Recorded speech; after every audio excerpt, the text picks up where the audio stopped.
Exame final de análise matemática 1, 7 de janeiro de 2019. Duração 3 horas. Grupo 1. Pergunta 1. Considera o conjunto definido pelo contradomínio de uma certa sucessão. Qual das seguintes afirmações é verdadeira? Primeira opção, o derivado são 2 pontos. O exterior é fechado. Segunda opção, claramente é falsa, pois o exterior de um conjunto é igual ao interior do seu complementar. E, enquanto interior, é o conjunto dos pontos interiores, logo, qualquer ponto do exterior é um ponto interior, ou seja, o exterior é aberto. Depois temos que o derivado é igual à fronteira e o conjunto é igual à sua fronteira. Logo, para responder a esta pergunta, temos que olhar qual é a fronteira do conjunto e qual é o seu derivado. Então, vamos a isto. Grupo 1. Grupo 1. Pergunta 1. Logo, o conjunto A ele é definido a partir do contradomínio de uma sucessão xn menos 1 elevado a n vezes n ao quadrado sobre n ao quadrado mais 1, ou seja, é o produto da sucessão alternada, que alterna os valores 1 e menos 1 consoante a paridade do índice n. Isso significa que essa sucessão pode ser decomposta em duas subsucessões. A subsucessão dos termos pares vai ser 2n ao quadrado sobre 2n ao quadrado mais 1, e a subsucessão dos termos ímpares, que vai ser menos a mesma coisa com 2n mais 1.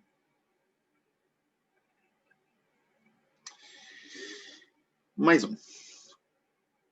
Penso que é claro para toda a gente que o limite da subsucessão dos termos pares vai ser 1 e o limite da subsucessão dos termos ímpares vai ser menos 1.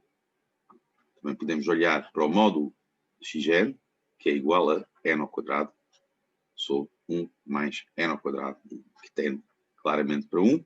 Logo, o módulo destas sucessões também vai tender para 1.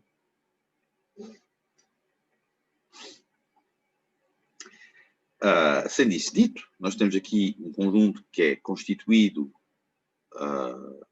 essencialmente pela reunião destes dois contradomínios, dos contradomínios destas duas sucessões, ou seja, A é igual a xn para n superior ou igual a 1. Também se escreve A é igual a x 2n para n superior ou igual a 1. União x 2n mais 1 para n superior ou igual a 0, começa em 1. E nós sabemos que quando temos um conjunto que vamos chamar, por exemplo, S, constituído a partir de uma sucessão do contradomínio de uma sucessão yn, n superior ou igual a 1, e quando essa sucessão é convergente, vamos assumir, por exemplo, que yn tende para y, é mais infinito, nós sabemos muita coisa sobre as noções topológicas associadas a esse conjunto. Sabemos, por exemplo, vimos na prática e na teórica, que o interior deste conjunto é vazio. Sabemos também que o próprio o próprio conjunto é constituído de pontos isolados, ou seja, os pontos isolados isolados de S é o próprio conjunto S. Sabemos também que a fronteira deste conjunto,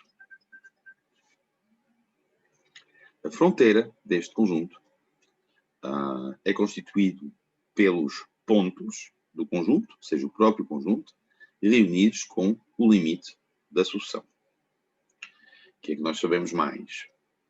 A partir daí, podemos deduzir a aderência do conjunto. A aderência do conjunto S vai ser a reunião entre o interior e a fronteira, ou seja, vai ser igual à fronteira. No caso particular de um conjunto definido a partir do contradomínio de uma sucessão. E, finalmente, falta determinar o derivado deste conjunto. O derivado deste conjunto é igual ao limite. O conjunto dos pontos de acumulação associado ao contradomínio de uma sucessão é o limite de uma sucessão convergente, é o limite dessa sucessão. Logo, a primeira opção, a opção A, é a opção correta. Então, isto implica que a opção A, à linha, pelo conjunto acima, é igual aos dois sublimites da sucessão xn, ou seja, menos 1 e 1. Voltando aqui ao enunciado. Nós já tínhamos visto aqui que a opção B é impossível. A opção à linha também não faz sentido, porque nós determinamos que a fronteira do conjunto, ou seja, a opção A é menos 1, 1, mas que não é a fronteira. O derivado da A é menos 1, 1, enquanto a fronteira vai ser igual à aderência. E porquê que a fronteira do conjunto A é igual à sua aderência? Porque o conjunto A é a reunião de dois conjuntos de interior vazio, que são disjuntos, ainda por cima. Logo, o seu interior é vazio. Ou seja, o interior de A podem verificar que é o conjunto vazio. E, em particular, a fronteira é igual à aderência, e a aderência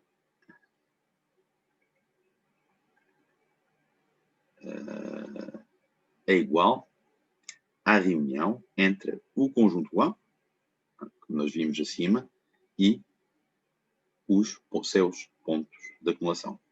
Logo, estas duas coisas são diferentes. Pois aqui, a mesma situação, ou uma situação parecida ocorre, a fronteira é igual à reunião dos pontos de acumulação. Logo, estas duas coisas são diferentes. Vamos para a pergunta B. Indique qual das seguintes funções definidas em R chefe 0 tem limite 0.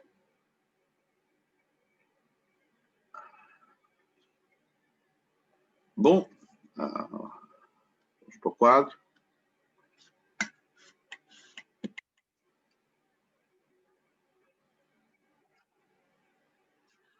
Logo, para mim, é quase imediato, que é a função f3, que vai ter um limite em x igual a 0, por uma razão muito simples, porque o módulo de f3 é igual ao módulo de x elevado a 1/4, vezes o módulo de cosseno 1 sobre x ao quadrado, e este termo com o cosseno, nós sabemos que ele é majorado por 1, logo isto, o módulo da função é majorado por x elevado a 1/4. E x elevado a 1/4 tende para 0, quando x tende para 0. Aqui temos uma aplicação do teorema dos limites em quadrados. Bom, mas o objetivo destas resoluções não é só de dar a resposta, é também de ver quais são as outras opções e porquê que elas estão erradas. No caso da função f1x, o que acontece é que é uma função que é definida por ramos, ou seja, isto obviamente só é possível quando x é diferente de 0. E no ramo da direita, ou seja, para x estritamente superior a 0, isto vai dar sen x sobre x, e para x estritamente inferior a 0, como módulo de x vai ser menos x, isto dá sen x sobre x vezes menos 1. Logo, claramente, o limite de f1x, quando x tende para 0 por valores superiores, ou seja, o limite à direita vai ser 1. Isto é um limite notável. Vamos aqui utilizar o limite notável, muito conhecido, sen x sobre x tende para 1. E quando fazemos o limite à esquerda, por valores negativos, o limite vai ser menos 1. Como os limites laterais da função são diferentes, a função não tem limite em 0.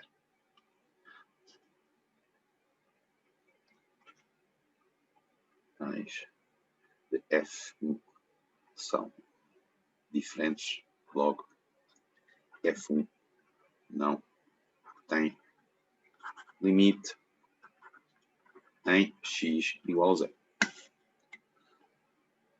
O caso de f2 é também semelhante, ou seja, f2 de x é a exponencial de menos 1 sobre x, e o que se passa quando eu faço aqui o limite quando x tende para 0 por valores positivos, então 1 sobre x vai tender para mais infinito, logo menos 1 sobre x vai tender para menos infinito, e logo a exponencial vai tender para 0. Quando eu faço o limite por valores negativos, é o oposto que acontece. 1 sobre x vai tender para menos infinito, e menos 1 sobre x vai tender para mais infinito. Logo o limite vai ser mais infinito. Logo, obviamente, a função, pela mesma razão acima, a função não tem limite. Pergunta, a opção D. A função parte inteira,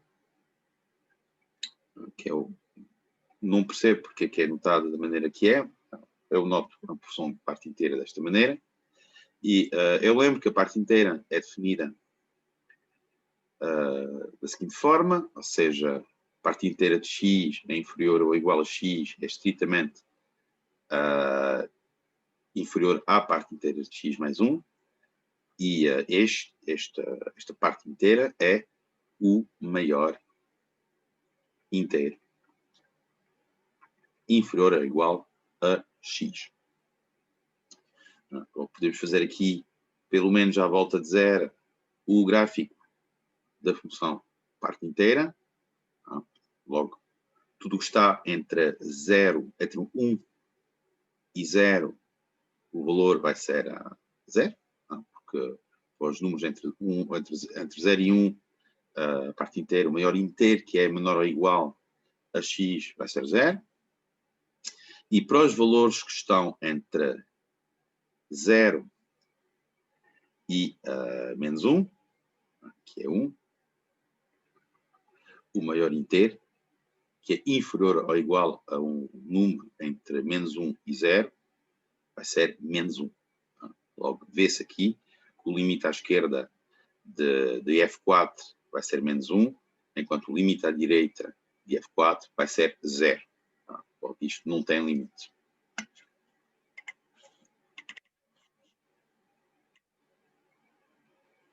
Pronto, aqui terminamos o grupo 1, passamos ao grupo 2. determine o limite das seguintes sucessões. Bom, vamos a isto.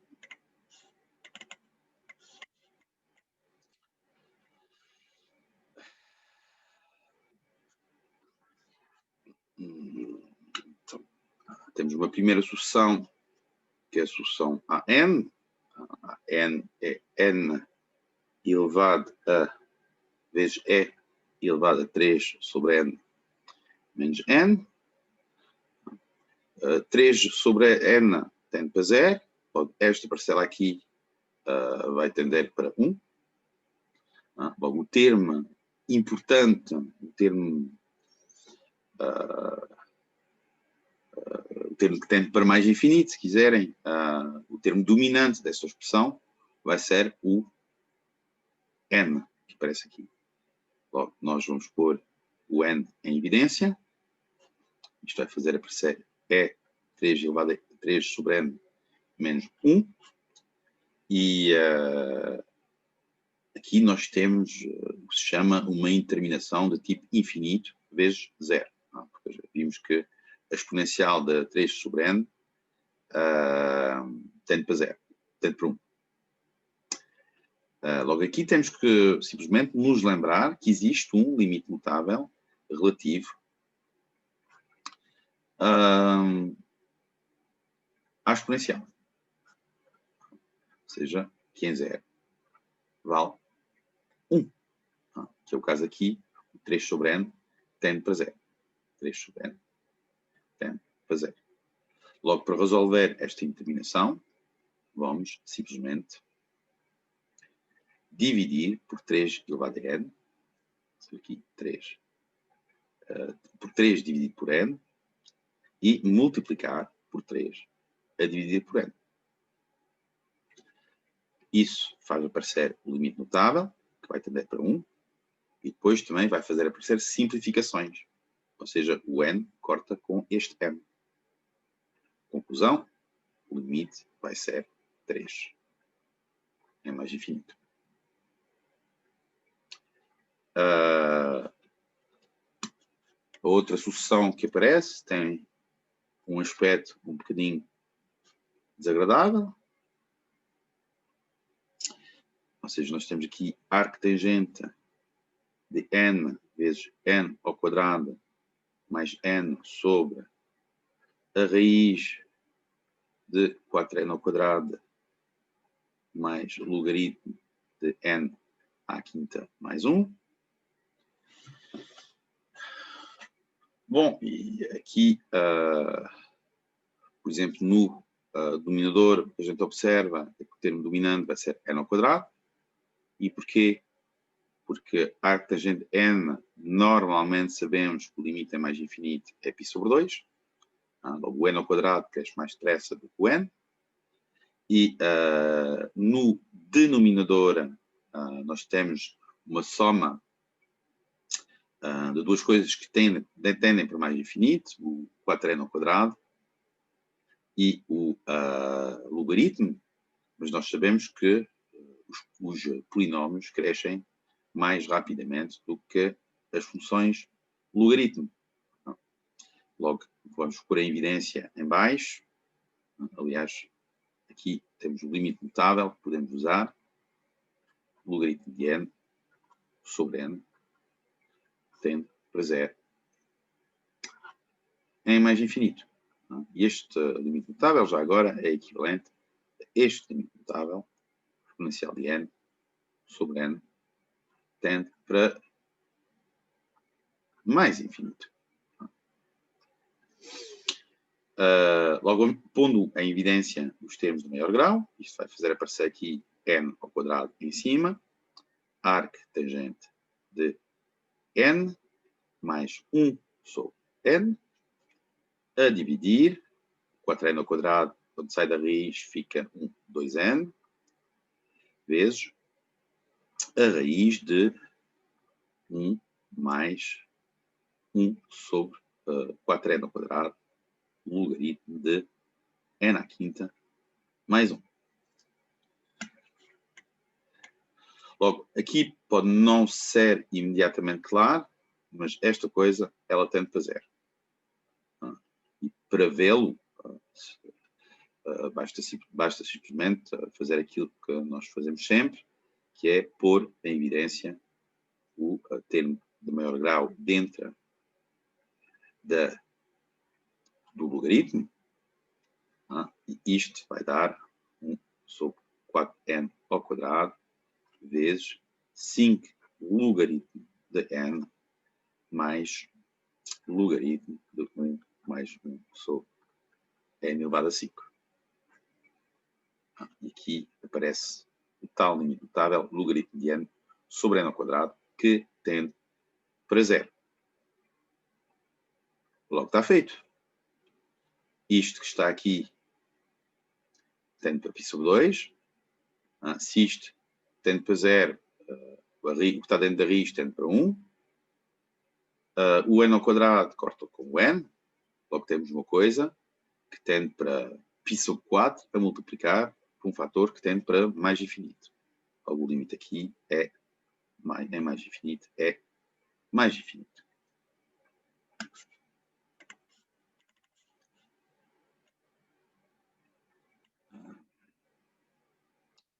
A linha B.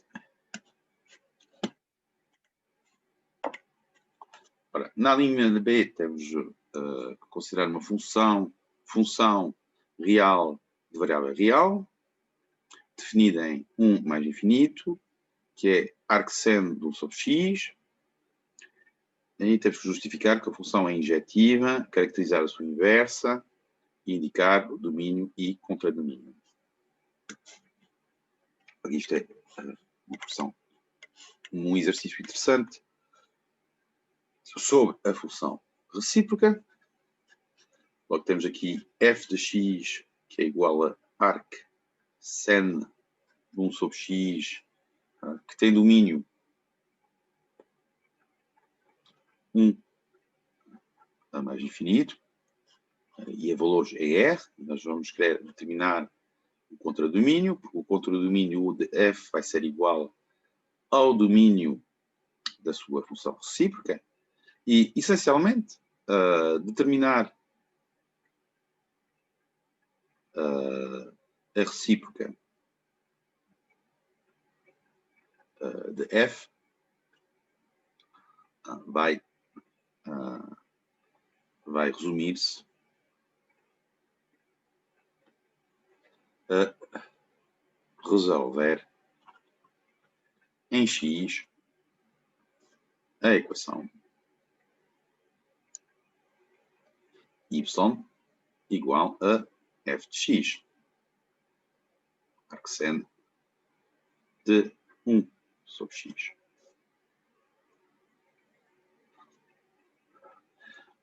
Por que isto é possível?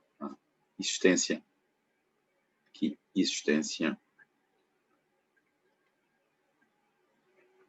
da função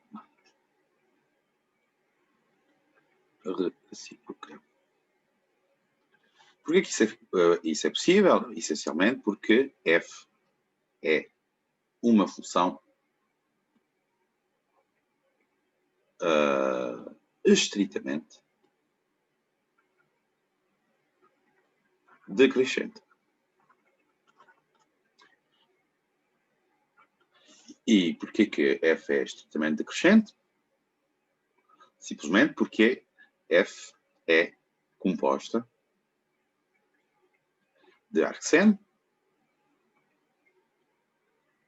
que é crescente, estritamente, ou seja, é a função recíproca da função sen no intervalo π sobre menos π sobre 2, π sobre 2 aberto, e a função sen é crescente. Normalmente vocês deveriam saber que uma função e a sua recíproca têm a mesma monotonia, estricamente, com a função 1 sobre x, x associa 1 sobre x, que é estritamente decrescente.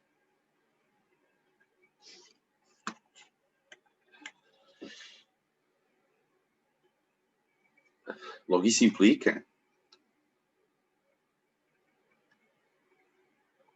que F é injetiva. E a injetividade implica que vai ser bijetiva no seu contradomínio.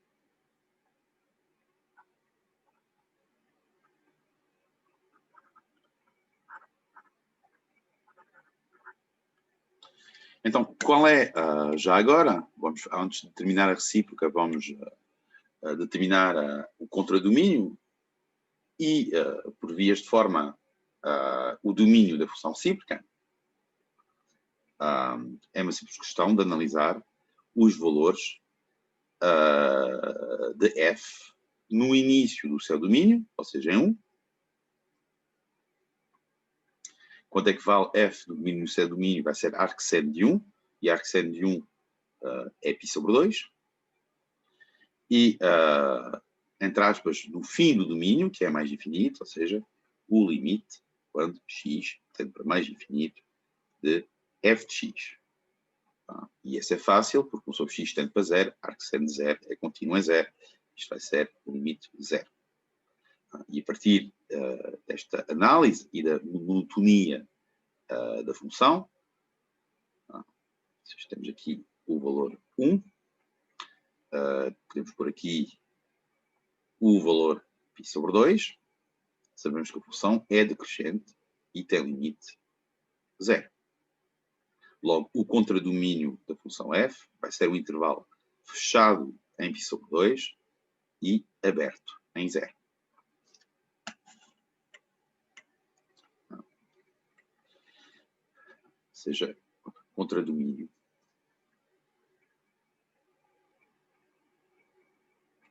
de f é 0 aberto, π sobre 2 fechado. E é o domínio de f menos 1. Cuidado que este menos 1 não é inversa.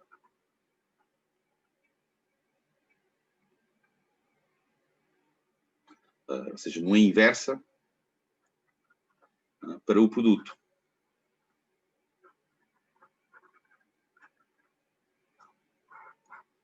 É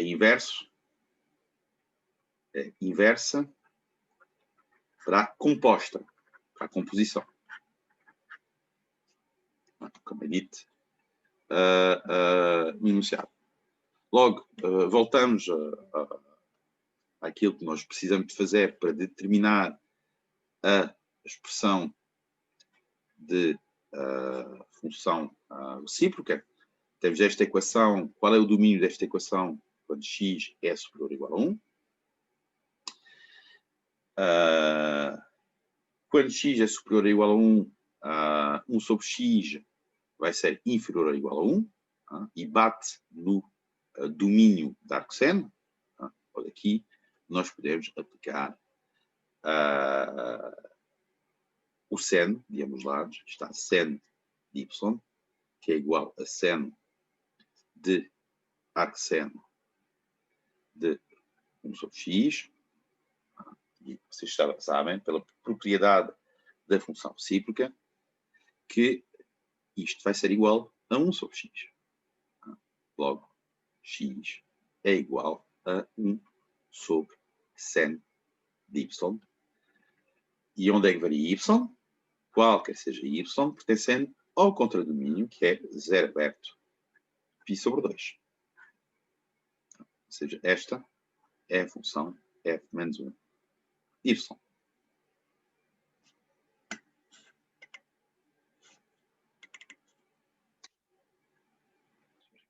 Oh, 3. Então, no grupo 3 temos uma função com uma certa expressão que satisfaz uma certa condição que nós, se olharmos para o enunciado, ou se praticamos os exercícios das fichas, reconhecemos como uma condição de Cauchy, que vai ser aplicada para estudar a convergência de uma sucessão definida por recorrência. E temos que começar por mostrar que o contradomínio de H é um intervalo fechado contido em 1/3. Logo, o que é que nós sabemos? Sabemos a expressão da função, sabemos o seu domínio e sabemos que ela é crescente no seu domínio. Logo, a priori, isto vão ser informações relevantes para estudar ambas as linhas. Talvez, a fortiori, a linha A. Vamos aqui o quadro.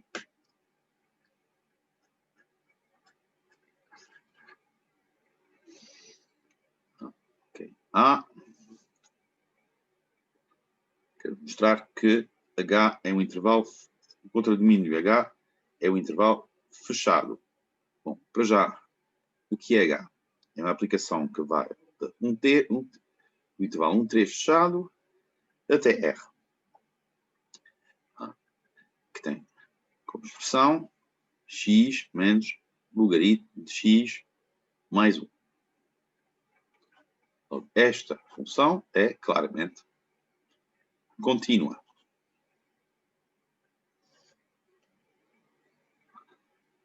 Em particular,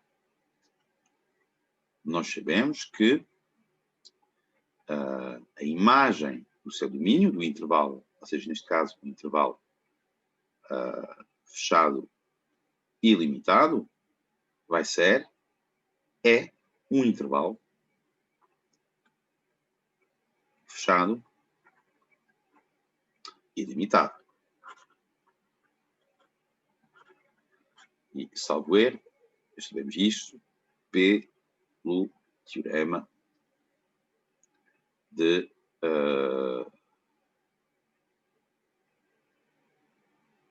Bolzano ou de Weierstrass.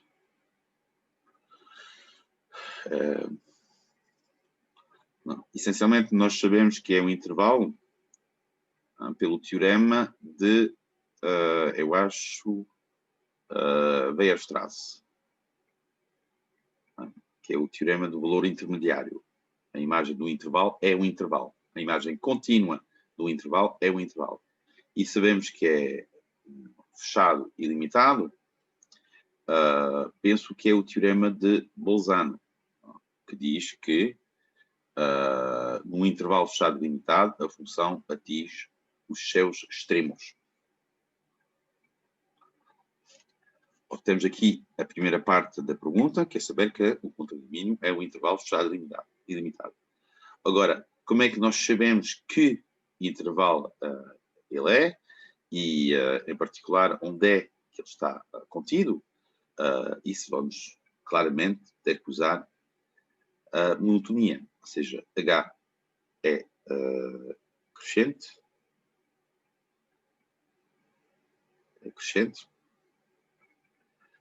logo isso quer dizer que a imagem H1 de 3 vai ser um intervalo que nós já sabemos se é fechado e limitado, vai ser H1, H3.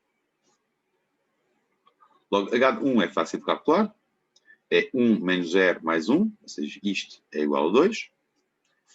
E quanto a H3, nós queremos mostrar que este intervalo está contido no intervalo 1/3. Logo, essencialmente, nós queremos mostrar que H de 3 é inferior ou igual a 3. Mas isso é equivalente a 3 menos logaritmo de 3 mais 1 é inferior ou igual a 3. Por sua vez, é equivalente a dizer que logaritmo de 3 é superior ou igual a 1. Mas 1 é o logaritmo de E. E nós sabemos, normalmente, que 3 é superior ou igual a E. Porque E é uma coisa 2,8. E a função logaritmo é uma função crescente. Assim que a função exponencial. A sua recíproca. Logo, H3 é de facto inferior ou igual a 3. Logo, H de 1,3 é de facto igual ao intervalo fechado, que é o intervalo 2,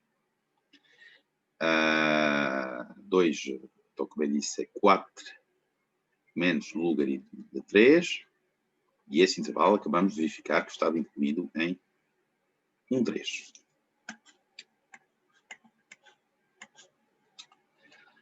A linha seguinte, então, relembramos que temos aqui uma sucessão definida por recorrência, ou seja, o termo de ordem n mais 1 é obtido como uma imagem por H do termo de ordem U de n, e utilizando a linha anterior, temos que provar que U de n pertence ao intervalo 1,3, 1/3, 1/3, qualquer seja n superior ou igual a 1. E isso fazemos simplesmente por indução, por exemplo. Ou seja, a iniciação da indução é evidente. O de 1 é igual a 3, pertence ao intervalo 1,3. A hereditariedade da propriedade também não é muito difícil, porque se nós temos U de n que pertence a 1,3, nós sabemos que H do U de n vai estar no contradomínio de H, e o contradomínio de H pertence a 1,3 pela linha anterior. Logo, é verdade que o de n pertence a este intervalo fechado e limitado para todo inteiro superior ou igual a 1.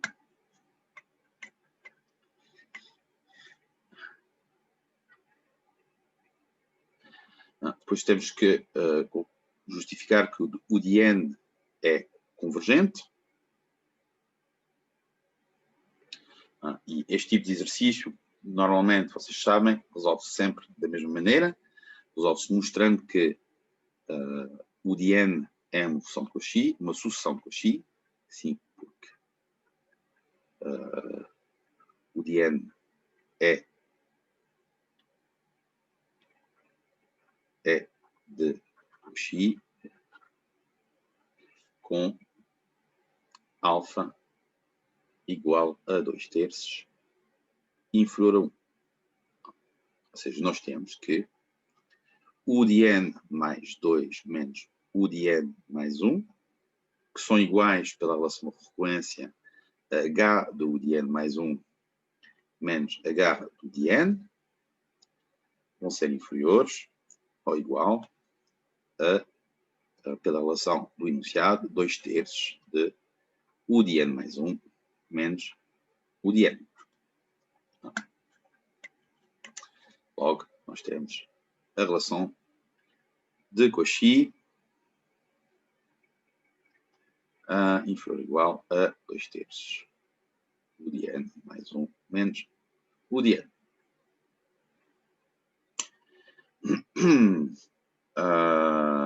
Logo é convergente. E n é convergente. Vamos chamar, por exemplo, aqui L o seu limite. E o limite aqui pertence necessariamente ao intervalo fechado ilimitado 1/3. Sendo o de n convergente, qualquer sublimite do de n é convergente, logo nós sabemos que o de n mais 1 também vai convergir para o mesmo limite, mas o de n mais 1 também é igual a H do de n pela relação de recorrência. E agora, pela continuidade da função H, nós sabemos que H do de n vai tender para H de L. Isto é a definição sequencial da continuidade. Logo, se estas duas soluções são iguais, isso quer dizer que o L é igual a H de L. Logo, L é igual a L menos logaritmo de L mais 1. Isso é equivalente a logaritmo de L é igual a 1, ou seja, L é igual a E. E isto conclui este exercício. Grupo 4. Ora bem, o grupo 4. Começamos com uma escolha múltipla e essa escolha múltipla é referente a uma função que é diferenciável, para a qual dão o valor em 0 e o valor da derivada em 0 e vão pedir, obviamente, a reta tangente ao gráfico da função em x igual a 0.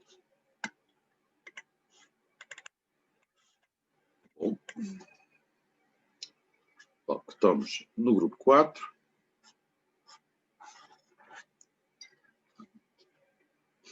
Então,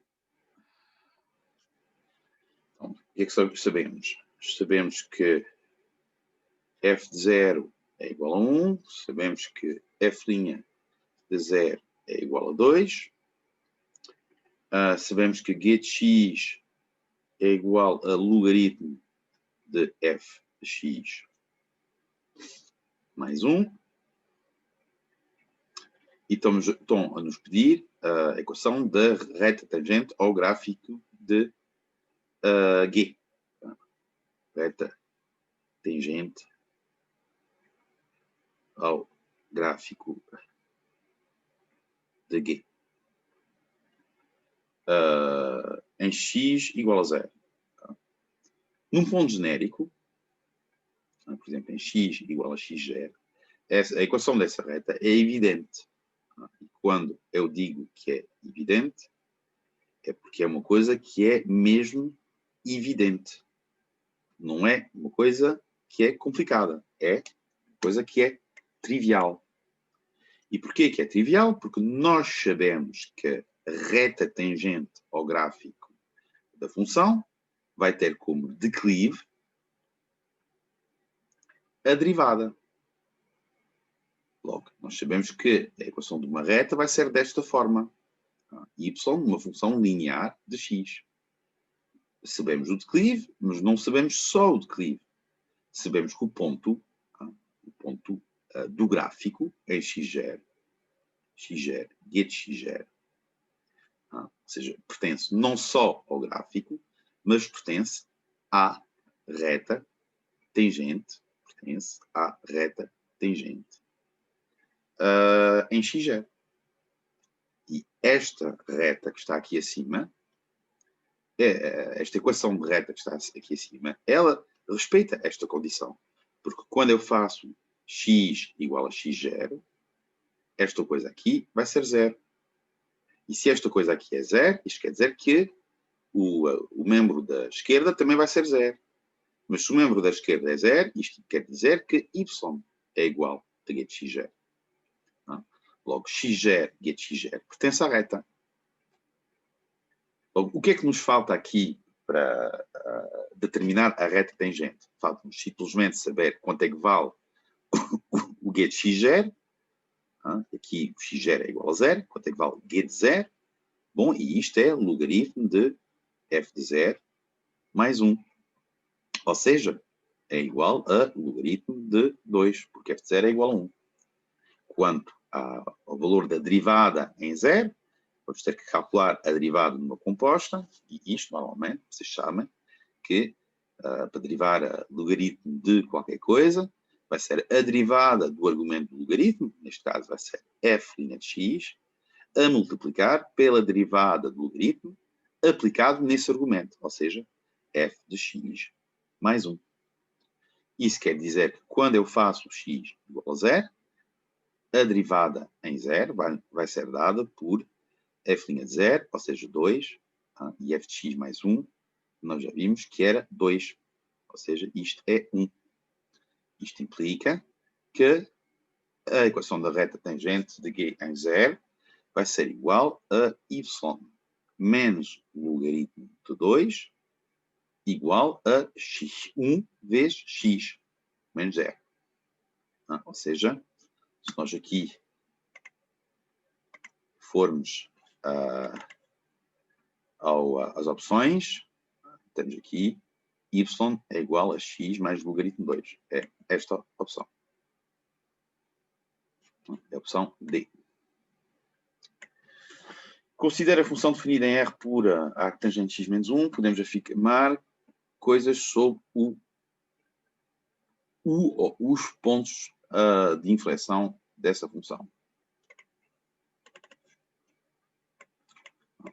Esta pergunta não é muito difícil. Aqui é uma pergunta de escolha múltipla, logo não vou justificar muito mais do que isso. X, ponto de inflexão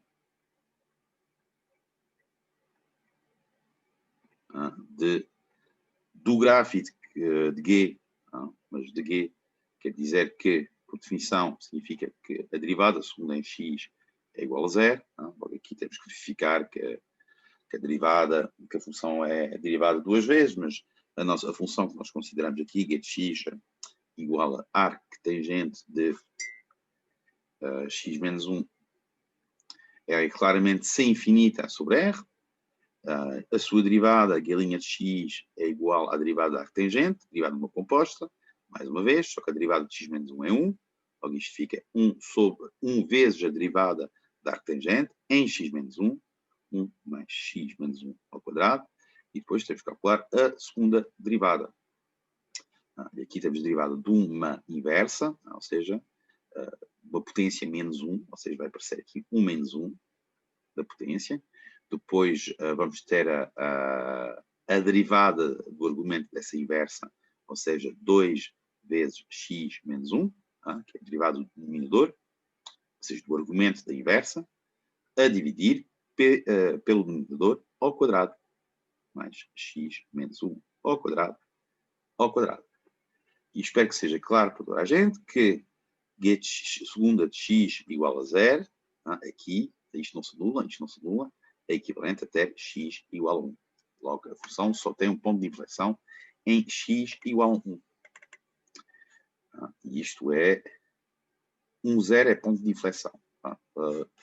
Logo, qual é aqui o valor em x igual a 1? Vou ter igual g de 1, e g de 1 aqui vai ser arc tangente de 0, ou seja, é 0. O ponto de inflexão ao gráfico da função é o ponto 1, 0. Respondo aqui à opção C. Grupo 5. Grupo 5. Então, considere a função definida por exponencial de blá blá blá sem x, estuda as existências extremos de f no intervalo, utiliza o Taylor-Marol para mostrar que uma equação tem infinitas soluções. Muito bem. 5.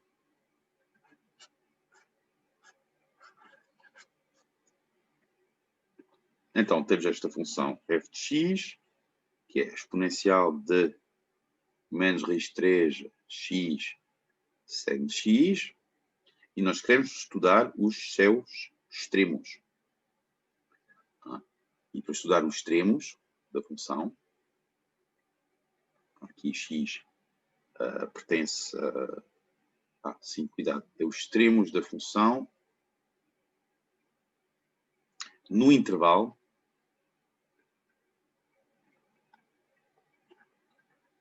zero aberto, π sobre 2 aberto.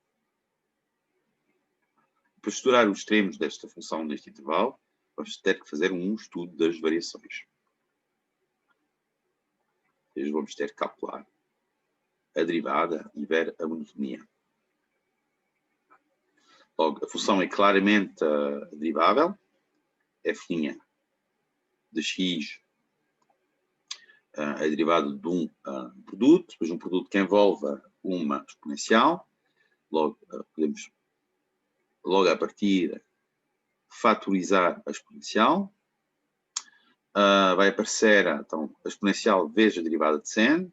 que é cosseno x, menos seno x vezes a derivada do argumento da exponencial, ou seja, menos raiz de 3 seno x.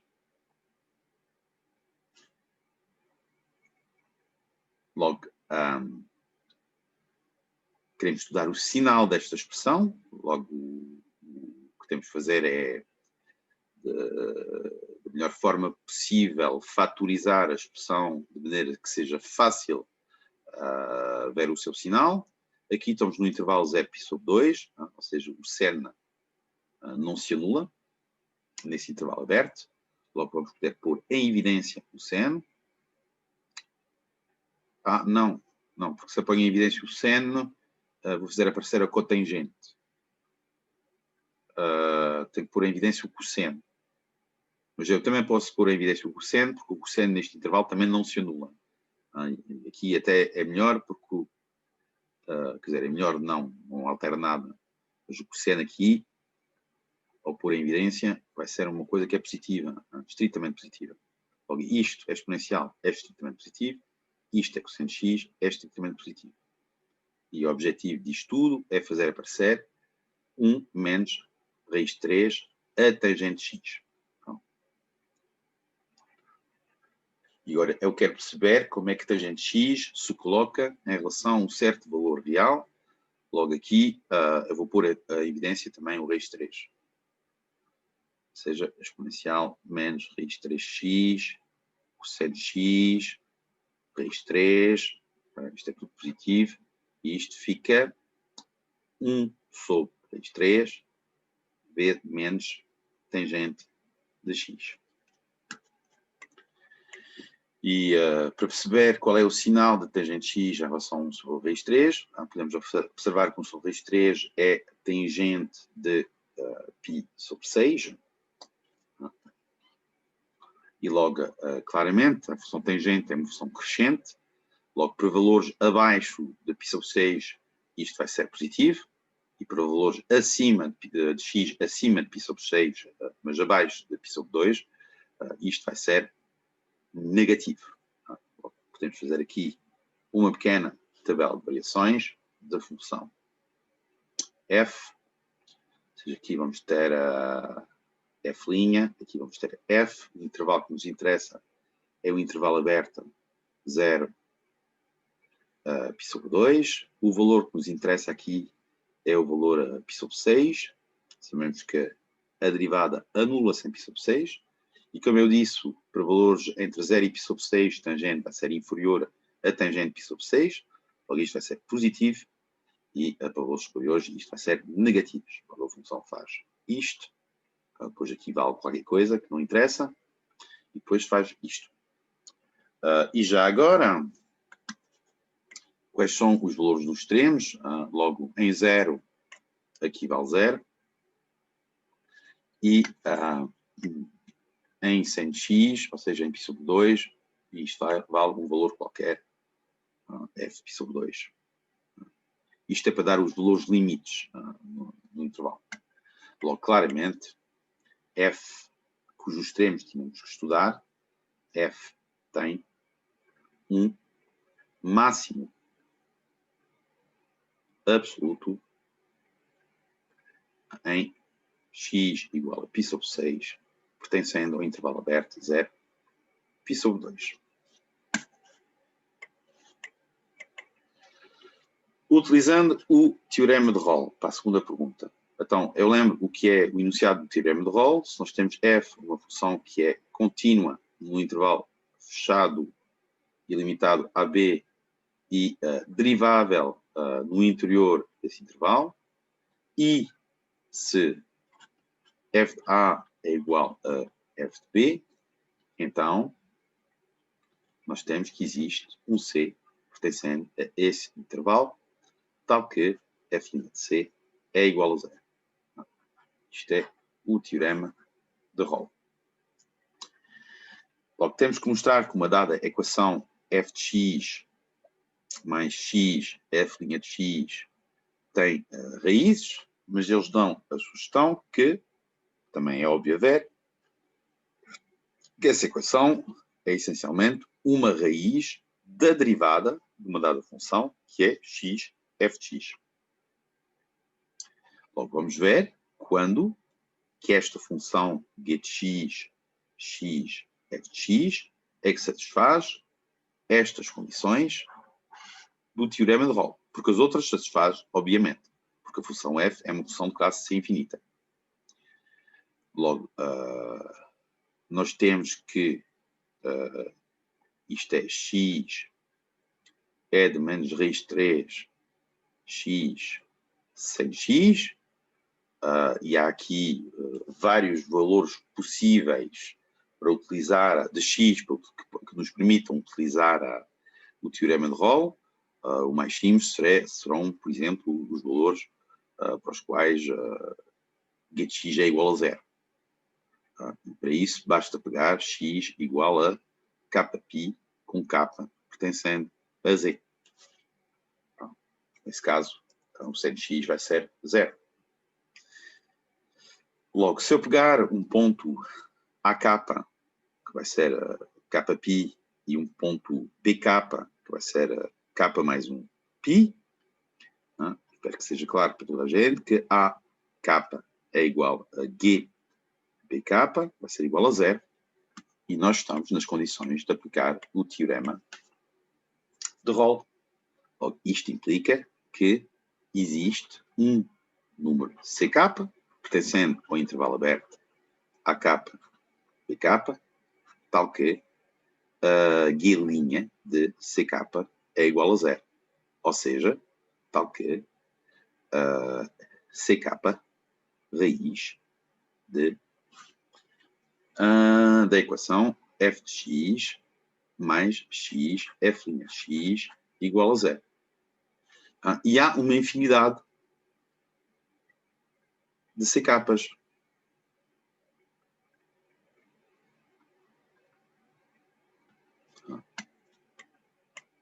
Sim, CK.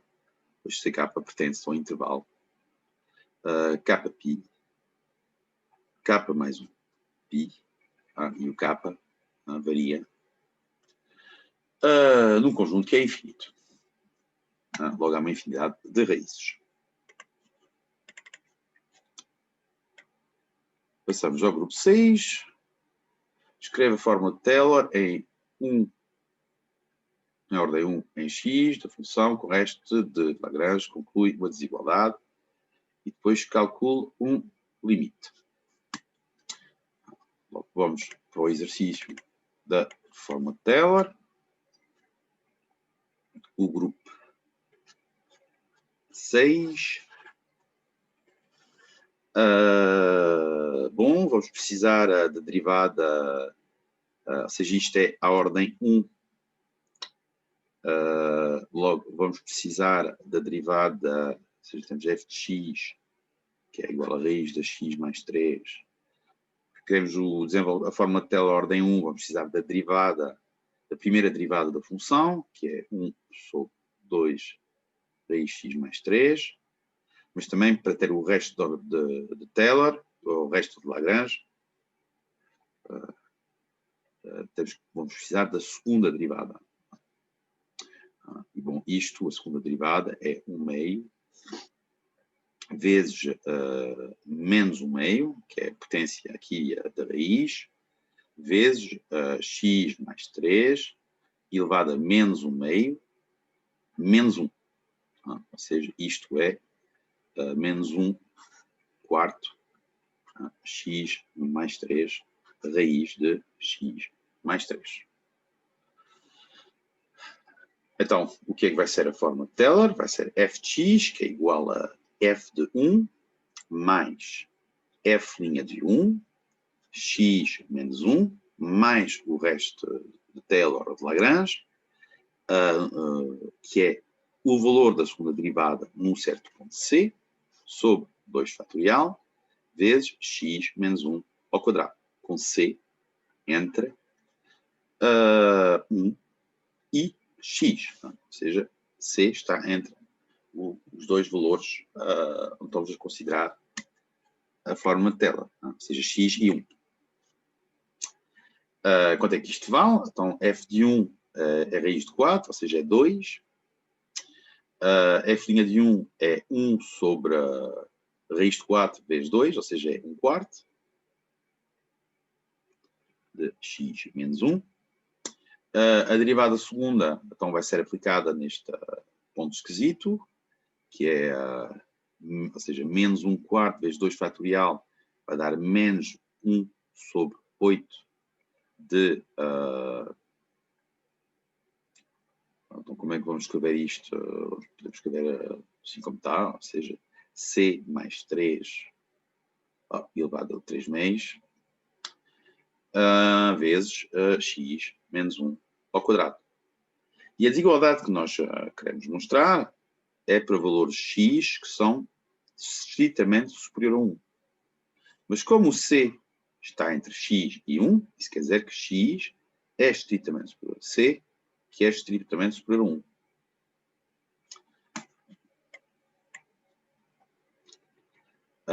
Logo, em particular, nós vamos ter que c mais 3 vai ser estritamente superior a 4.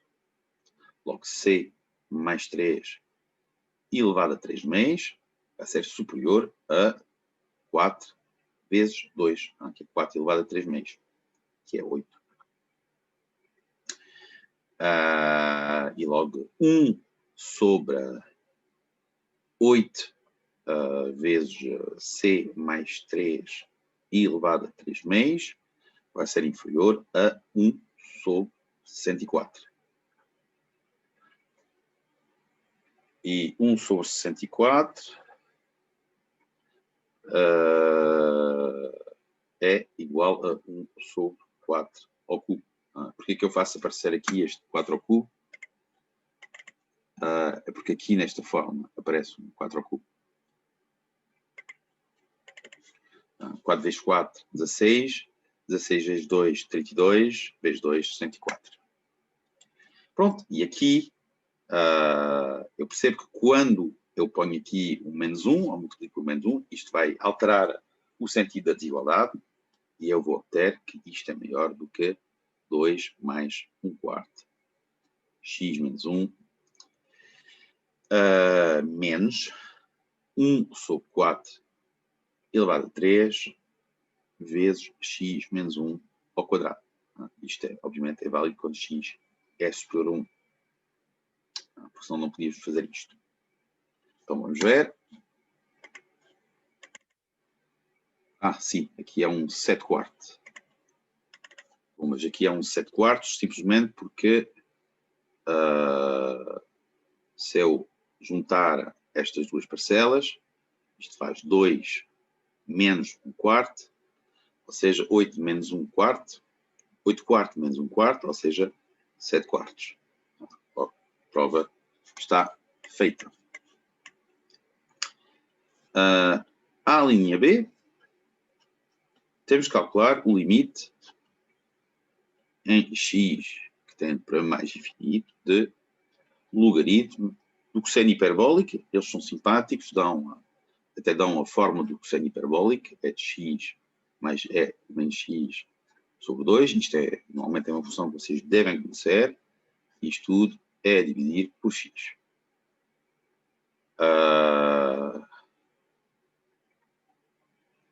Pronto. Então, esta função, não preciso fazer isto. Isto é igual a o quê? Então, isto é igual a 1 sobre x vezes, se eu aqui a dividir, ou desenvolver, isto é e de x mais e de menos x menos logaritmo de 2. Isto é o limite em mais infinito. Logo, o logaritmo de 2 sobre x vai tender para 0. E depois temos que perceber qual é o limite disto em relação a x. Mas quando o x tende para mais infinito, e de menos x tende para 0. Logo, isto vai ser próximo de e de x. Logo, eu vou pôr aqui em evidência o e de x. Isto vai dar logaritmo de e de x mais logaritmo de 1 mais e de menos 2x menos logaritmo de 2. Ok. E o logaritmo é 10 de x é igual a x. Isto é igual a x. Logo, isto fica 1 mais 1 sobre x vezes logaritmo de 1 mais e de menos 2x sobre 2. Aqui não preciso pôr isto. E o que está aqui, reparem, o que está aqui vai tender para o meio. Logo, o que está aqui vai tender para o logaritmo de 1 meio. E esta coisa aqui, ela tende para 0. Logo, o limite ao final está a bloquear.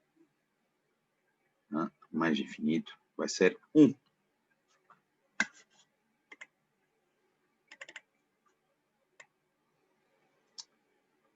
O grupo 7.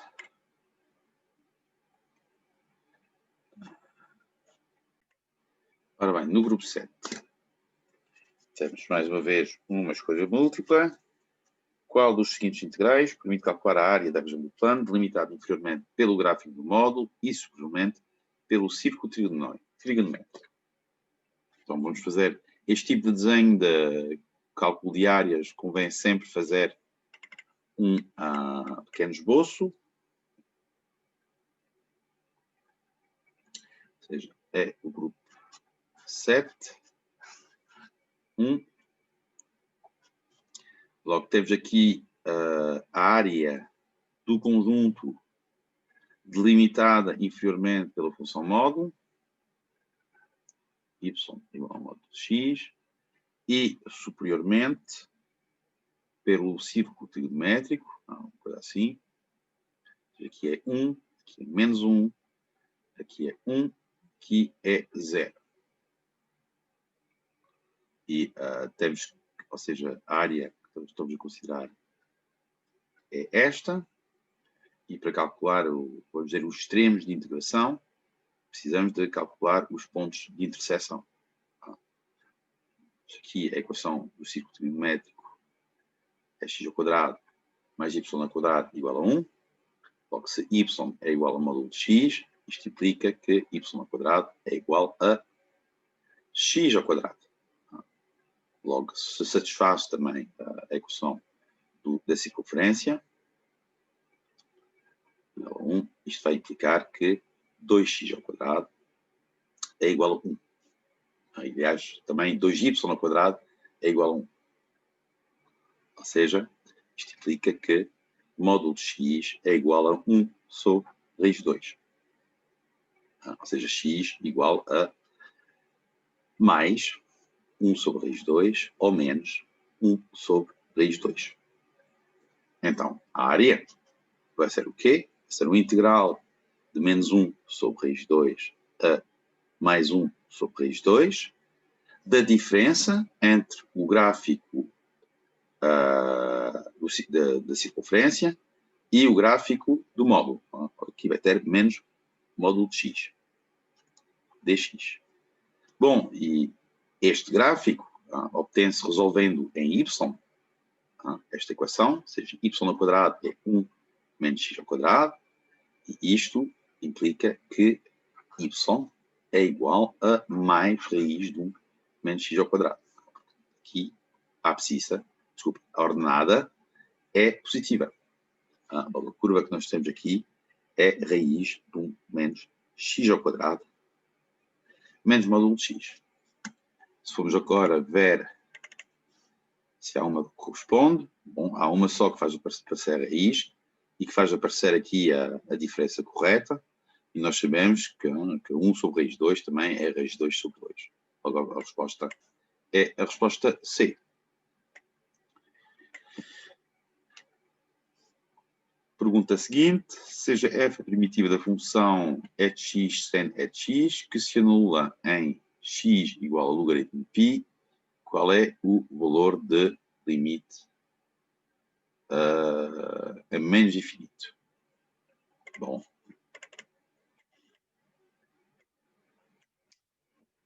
isto está a bloquear um bocadinho, estamos quase próximo do fim. 2. Nós queremos calcular uma primitiva f de x da função e de x sen de e de x dx, e queremos a primitiva que se anula em logaritmo de menos π. Logo, uma primitiva, ela pode ser definida a partir do integral. Isto seria o integral de logaritmo de π a x de e de t, sen de e de t, dt. Isto é a primitiva que se anula em logaritmo de π. É fácil vê-lo. Se eu fizer x igual ao logaritmo de π, o intervalo de integração é nulo, é um ponto. Logo, o valor do integral vai ser zero, pela regra de Barrow. Logo, precisamos de calcular este integral e é óbvio que não é uma primitiva imediata, porque aqui é óbvio. Não, mas espera. É de t. Por que eu digo que é óbvio que isto não é uma primitiva imediata? Isto é, obviamente, uma primitiva imediata.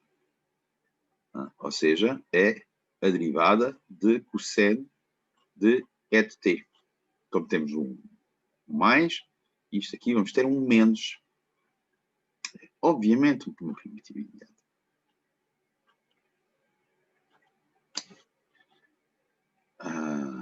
Mais uma vez, pela regra de composta, derivada de uma composta. Vamos ter a derivada de e de t, que é e de t, vezes a derivada de menos cosseno, que é sen. Logo, isto vai nos dar menos cosseno de e de x, menos mais cosseno de e de logaritmo de π, ou seja, cosseno de π. Ou seja, isto é menos cosseno de e de x menos 1. Quando eu faço o limite, quando x tende para menos infinito, e de x vai tender para 0. O cosseno vai tender para 1. Porque isto nós ficamos aqui com menos 2.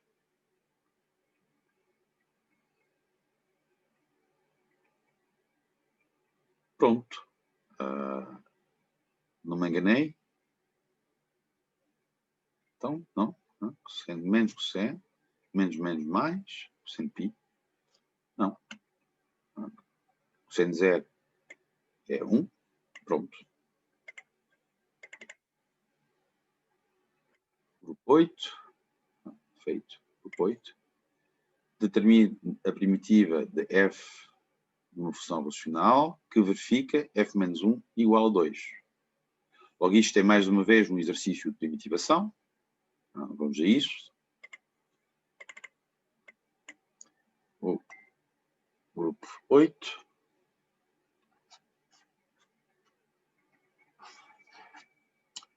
Então, queremos a primitiva de f que se anula, que verifica f menos 1 igual a 2. Logo, isto é o integral de menos 1 a x da função, ou seja, t sobre t ao quadrado mais 2t mais 2 dt. E para que esta função tenha o valor 2 em menos 1, temos que acrescentar aqui 2. Quando x é igual a menos 1, isto é 0, logo fica 2. Logo temos aqui que calcular uma primitiva, ou seja, 2 mais uma primitiva de uma função integral. Logo vamos ter que fatorizar o denominador. Bom, e aqui é claro que este polinómio não tem raízes reais. É claro porquê? Porque aqui se eu faço 2, 1 mais 1, isto fica t mais 1 ao quadrado mais 1 dt. Bom, mas isto ainda não é uma primitiva imediata. Mas não está muito longe disso. Porque para ser uma primitiva imediata, o que eu quero é fazer aparecer algo de próximo da derivada daquilo que está no denominador. A derivada de t mais 1 ao quadrado vai ser 2t mais 1. Mas se eu tenho aqui um t mais 1, eu tenho que retirar 1 dt.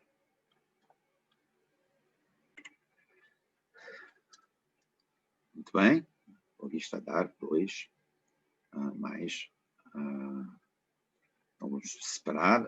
Aqui posso pôr um 2 e dividir por 2. Aqui agora faço aparecer a derivada do denominador. E a fórmula de... a regra de Barrow vai-me dar aqui o meio de... a primitiva vai ser o meio de logaritmo de t mais 1 ao quadrado mais 1.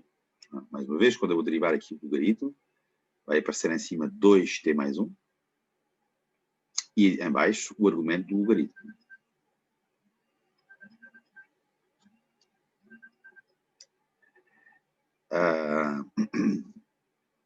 Menos uma coisa que vai ser simplesmente a arctangente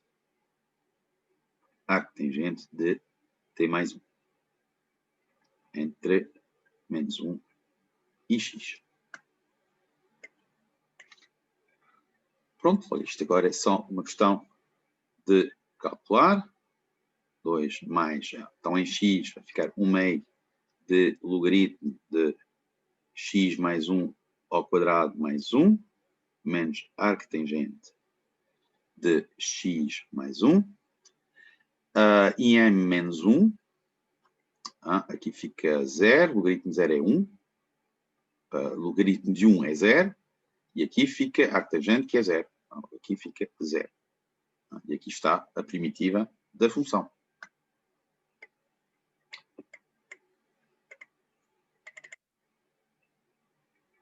A linha B é um integral impróprio, para os quais eles são simpáticos de nos sugerir uma integração por partes.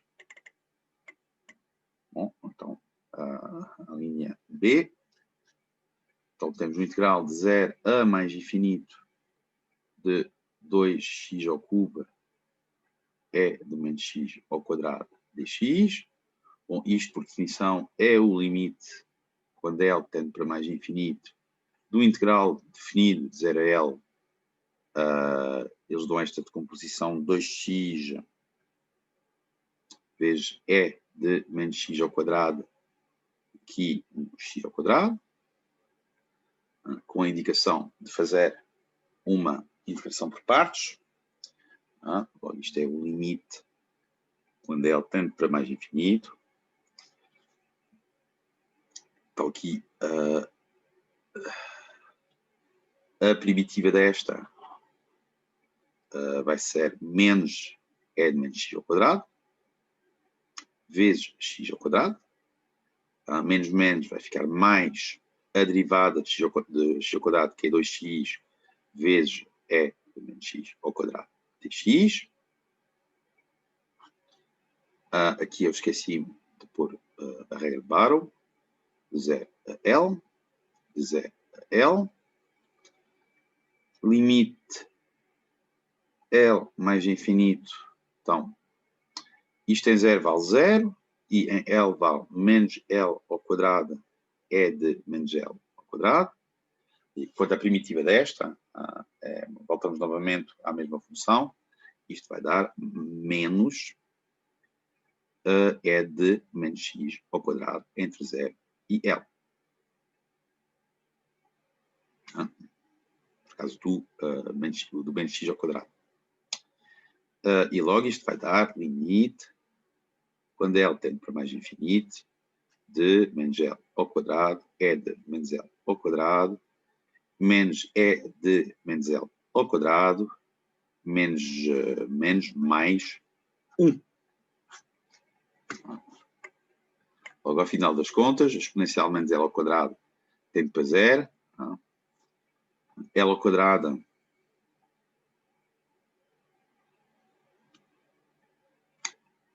vezes exponencial menos L ao quadrado também tende para 0.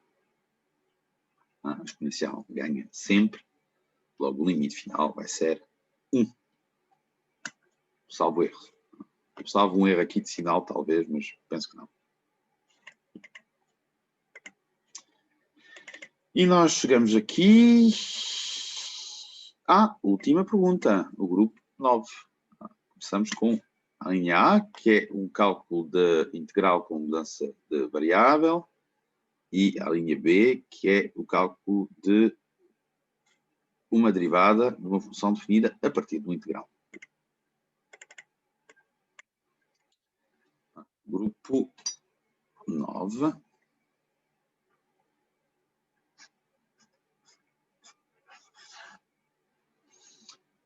Logo, calcule este integral, menos 1 a 0 de x raiz de x mais 1 dx, sugerindo a mudança de variável raiz de x mais 1 igual a t, ou seja, x mais 1 igual a t quadrado, ou seja, x igual a 1 menos t ao quadrado.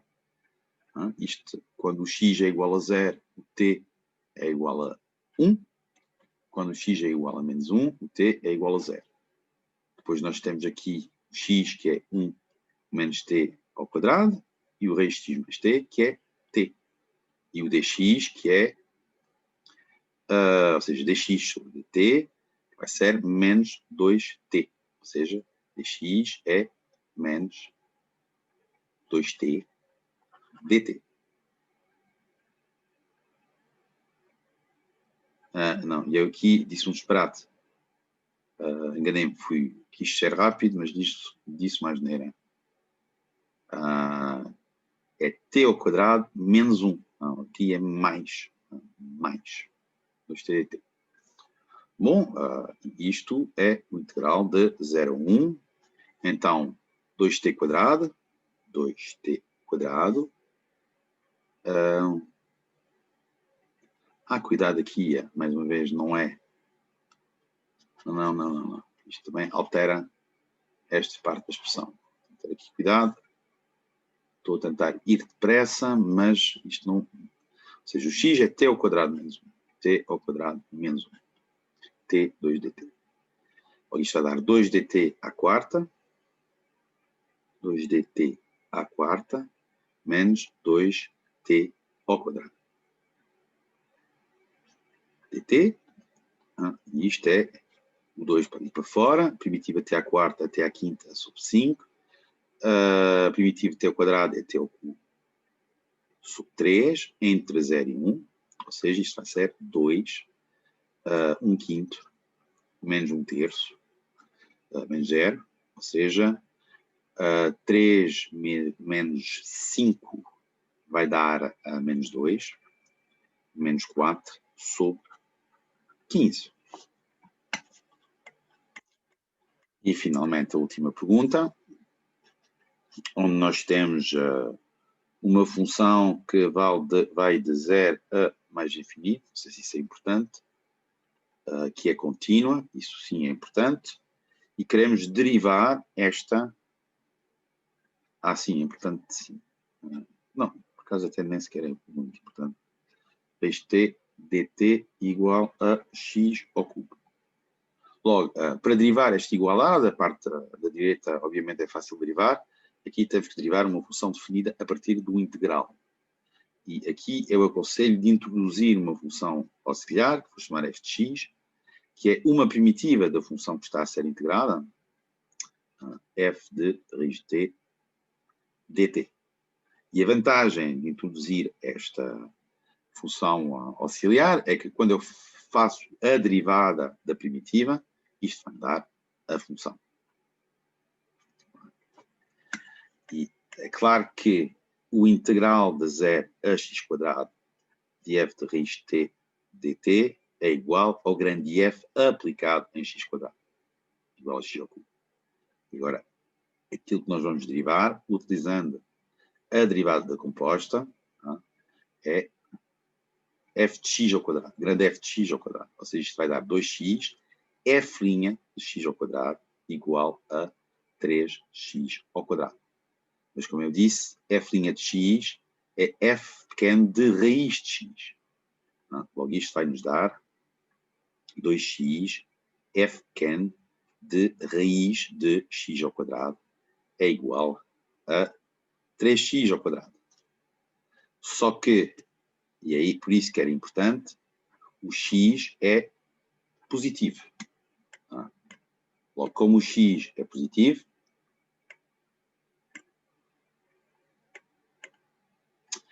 aqui, isto é igual a módulo de x, mas como o x é positivo, vamos poder tirar o módulo.